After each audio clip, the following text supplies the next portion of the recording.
Life is now. Life is not past.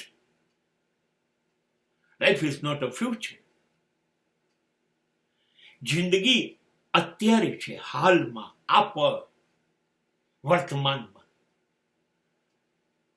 પાછળ જોવાનો સમય ભૂતકાળ નથી. જિંદગી ગયું, એ ગયું, એ ગયું.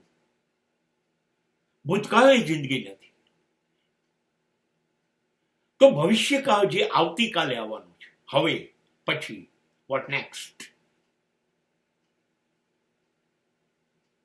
જે હજી બન્યું નથી, હવે બનવાનું છે, એ પણ જીવન નથી. ગઈકાલ પણ જીવન નથી, આવતીકાલ પણ જીવન નથી.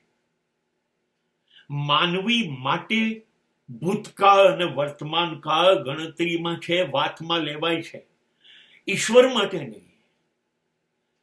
ઈશ્વરનો કોઈ ભૂતકાળ નથી, પરમાત્માનો કોઈ ભવિષ્યકાળ નથી. પરમાત્મા એટલે નાવ, ઈશ્વર એટલે હમણાં, અત્યારે, આ મોમેન્ટ, આ પલ, આ ક્ષણ, એ ઈશ્વર છે. ઈશ્વર નથી ગઈકાલ કે ઈશ્વર નથી આવતીકાલ.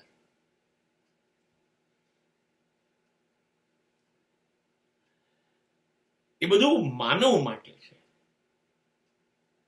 માણસ નું ભવિષ્યકાળ જ્યારે ભૂતકાળ બની જાય, એ પ્રોસેસમાં જે વચ્ચે જગ્યા મળે, એ વર્તમાન કાળ છે. અને એને પકડી લેવાનું છે.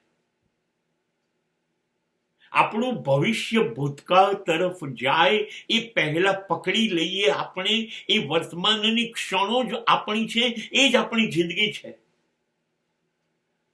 અને આપણને સમજ નથી પડતી. આપણે વર્તમાનમાં જ્યાં છીએ ત્યાં નથી જીવતા. આપણે જ્યાં છીએ તે સિવાય જીવીએ છીએ. કાં તો ગઈકાલમાં, કાં તો હવે આવવાની છે એ પળોમાં નવા સ્વપ્નાઓ આપણી આંખોમાં હજી, અને આપણે આવતીકાલમાં જીવીએ છીએ. આપણને વર્તમાનમાં જીવવાનું નથી ભાવતું. જ્યાં છીએ ત્યાં આપણે હોતા જ નથી. આપણે ત્યાં ગેરહાજર હોઈએ છીએ. અને જ્યાં આપણે ગેરહાજર રહેવાનું છે ત્યાં આપણે હાજર હોઈએ. આપણી હાજરીની જરૂર છે, ત્યાં આપણે હાજર રહેતા નથી. આ માનવીનું કમનસીબ છે.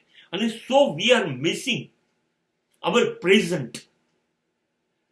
આપણે જે જિંદગી ચૂકી જઈએ છીએ કેમ કે વર્તમાનમાં છે ને એ આપણને પકડવી નથી. આપણે કાં તો ગઈકાલ તરફ જોયા કરીએ છીએ, કાં તો આવતીકાલના સ્વપ્નાઓ જોયા કરીએ છીએ.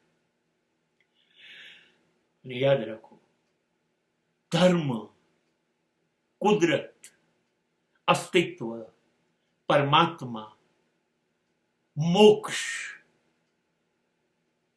આ બધું નથી ભૂતકાળ કે આ બધું નથી ભવિષ્યકાળ. અત્યારે જ છે. અસ્તિત્વ અત્યારે જ છે, ચારે બાજુ. પરમાત્મા અત્યારે જ છે. અને આ સમજ પડી જાય તો મોક્ષ અને મુક્તિ અત્યારે જ છે, વર્તમાનમાં જ મળી શકે એમ છે.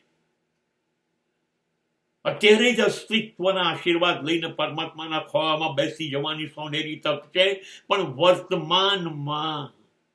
વર્તમાનમાં જીવતા આપણને ક્યાં આવડે છે?